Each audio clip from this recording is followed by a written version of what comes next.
एकछिन कि त यस्तो हो जति पनि कम्युनिस्टबाट धोका खाएर बसेको मान्छेहरू सिधै गएर रापरमा प्रवेश गरिरह त होइन कतै हिजोको दिनहरुमा कम्युनिस्ट विचारधारा बोक्ने अहिले आएर होइन हामीले केही पदहरू पाएन केही उहरू पाएन भन्दैमा रापरमा प्रवेश गर्ने यो उ त होइन नि। राष्ट्रिय प्रजातन्त्र पार्टीमा आबद्ध हुने साथीहरू भनेको सबैदेखि कम्युनिस्ट विचारधाराको मात्रै होइन कि सबै दलदेखि वाक्क दिक्क भइसकेपछि अन्तिम विकल्पको रूपमा राष्ट्रिय प्रजातन्त्र पार्टी दल होइन र? हजुर दल हो। हजुर दल हो। राष्ट्रिय प्रजातन्त्र पार्टी दल हो। राष्ट्रिय प्रजातन्त्र पार्टीबाट पनि कतिपय व्यक्तिहरू बाहिरिएका पनि थिए हिजोका दिनमा। इतिहास त्यो एउटा पार्टी भित्र मात्रै भएको छैन, आउने जाने प्रक्रियाहरू भइराखेका हुन्छ। अब यो व्यक्तिहरू त छानिँदैछन्, को व्यक्तिहरू राम्रा छन् भन्ने कुराहरू त पार्टीभित्र प्रत्येक पार्टीभित्र छानिँदैछ र को नराम्रा व्यक्ति हुन् तिनीहरूलाई प्रत्येक पार्टीहरूले पनि कारबाही गरिरहेको छ। यो मुद्दाको विषयमा हामीले बोल्न मिल्दैन, किन भन्दाखेरि यो प्रत्येक दलको यो मुद्दाको विषयमा सबैको आफ्नो पार्टीको मुद्दा हुन्छ र त्यो पार्टीको मुद्दाको विषयमा हामीले कसै अर्को पार्टीको मुद्दाको विषयमा बोल्न मिल्दैन। खास कारण विषयवस्तु के भएको रहस्य। अब विगतको दिनमा द्वन्द्वकाल भयो अनि राज संस्था गयो, त्यसमा पनि ठुलो रहस्य छ। जुन इतिहास हामीलाई पढाइएको छ त्यो इतिहास हुँदै होइन, त्यो इतिहास त कोरिएको छ। त्यो कोरिएको कुन व्यक्तिबाट हो त्यो चाहिँ म भन्न सक्छु। यो कोरिएको भनेको गिरिजा प्रसाद कोइरालाको ग्रान्ड डिजाइन मार्फत हो र त्यसमा सहमत भनेको नेपाल कम्युनिस्ट पार्टी माओवादीका केन्द्रीय सभापति पुष्पकमल दाहाल प्रचण्ड ज्यूको पनि सहमत रहेको थियो। नत्र भने गिरिजा प्रसाद कोइरालाले अन्तिम समय हस्पिटलमा बोलाएर त्यो रहस्य बारे उनको कानमा फुक्दैन थिए रहेको छ उहाँभित्र। त्यो हामीलाई जानकारी छैन, जानकारी नभएको कुराहरू हामीले बोल्न मिल्दैन। जुन हिजोको दिनमा रहस्य लुकाइएको थियो त्यो रहस्य अहिले ओपन गर्ने समय आएको छ।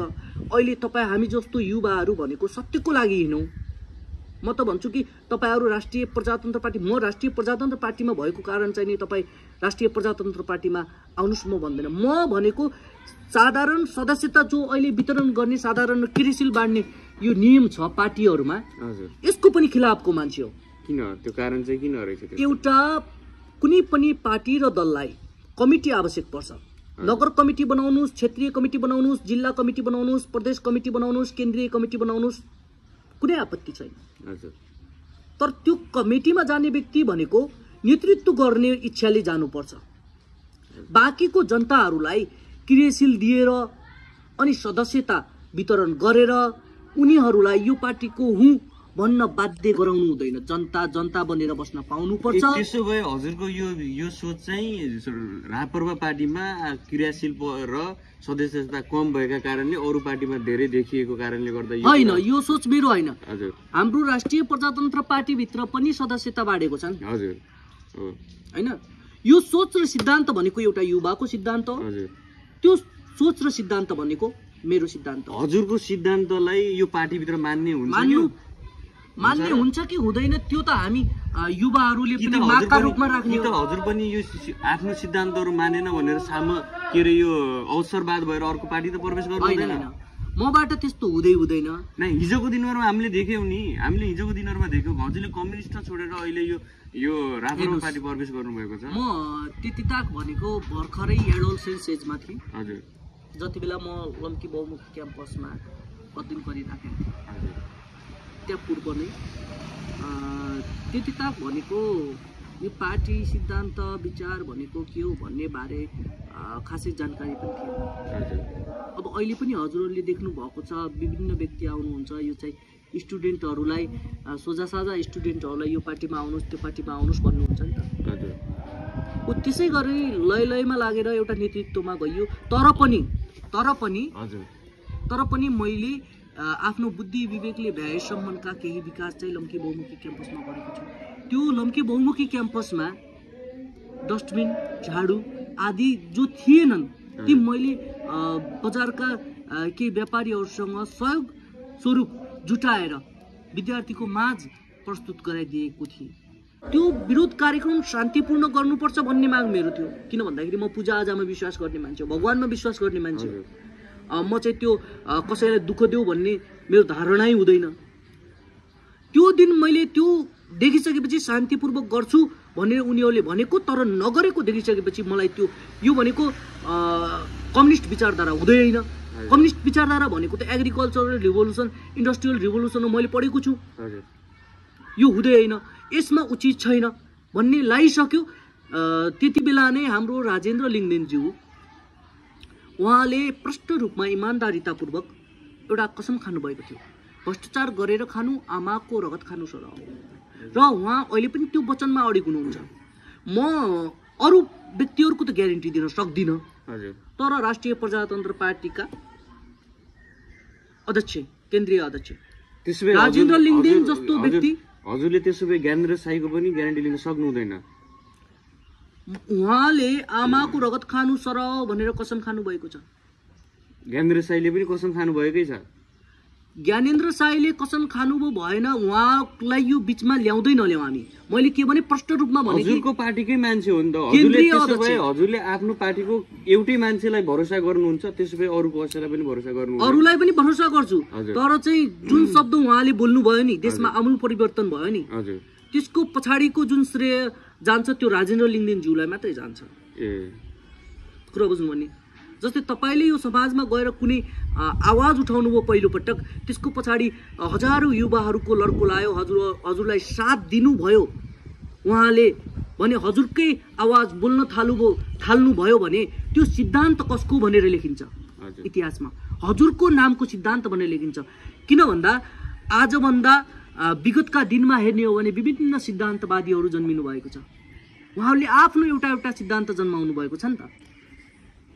त्यति बेला पनि उनीहरूलाई साथ दिने मान्छे थिए, तर त्यो प्रमुख सिद्धान्त पहिलोपटक आफ्नो जिब्रोबाट कसले उच्चारण गरेको थियो र कसले त्यो समाज परिवर्तनका लागि हिँडेको थियो भन्ने त अलग्गै मूल्याङ्कन हुन्छ होला नि त। अरूहरू जो चाहिँ राष्ट्रिय प्रजातन्त्र पार्टीका व्यक्तिहरू हुनुहुन्छ उहाँको श्रेणी एउटा छ, त्योभन्दा तल अर्को व्यक्तिको श्रेणी छ। त्यो श्रेणीगत हिसाबमा जाने हो।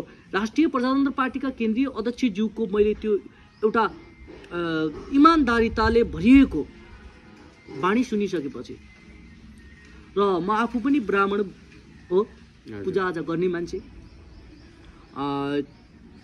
मलाई चाहिँ यो द्वन्द्व आदि यो अलावा कुराहरू मन पर्दैन। किनकि जातीयता द्वन्द्व र अर्को चाहिँ यो भेगीयता द्वन्द्व भनेको निर्मूल पार्नुपर्छ।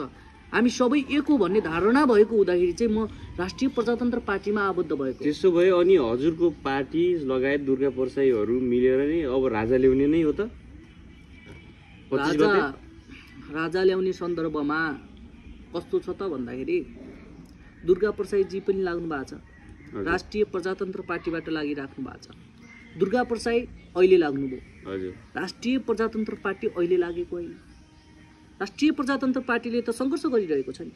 राष्ट्रिय प्रजातन्त्र पार्टीले विगतका दिनदेखि अनि हजुरले पारस शाहलाई हजुरले राजा मान्नुहुन्छ त? आउनु नै भयो भने पारस शाहलाई हजुरले राजा मान्नु? पारस शाहले हिजोको दिनहरूमा पारस शाहको विभिन्न क्रियाकलापहरू राजकुमार पारस शाहले, युवराज पारस शाहले स्वयंले राजा म बन्दिन भन्नुभएको छ। हजुर, त्यसपछि कसलाई ल्याउने? जनतालाई बनाएर लग्ने? हजुरलाई बनाउने? मुद्दा यहाँ राजाको मुद्दा होइन। हजुर, राज संस्थाको मुद्दा हो। राज संस्था ल्याइसकेपछि त ज्ञानेन्द्र शाहजी राजा हुनुभयो भने उहाँको सन्तान नै राजा हुने हो त कि त जनताबाट चुनिएर राजा हुने हो पछिल्लो समयमा? उहाँको सन्तानभित्र पनि उहाँले जबकि आफैले घोषणा गरिसक्नु भएको छ, एउटा के हुन्छ भन्दाखेरि वचनको कदर हुन्छ। वचन कहिले पनि यो इतिहासमै छ, वचनहरू कहिले पनि कदर भएको छैन। हिजोको दिनहरूमा शपथ खाएका हजुरकै कम्युनिस्टहरूले पनि शपथ खाएका छन्, रापरपा पार्टीकाले पनि शपथ खाएछन्, त्यो पुरा हुँदैन, भ्रष्टाचार गर्दैन भनेर सबैले भनेकै त हुन्छ। भ्रष्टाचार भित्रभित्र भइरहेको छ, वचन कहिले पनि पुरा हुँदैन। यो वचनको विषयमा नजाउनुहोस् तपाईँ, होइन? वचनहरू चाहिँ कहिले पुरा हुँदैन।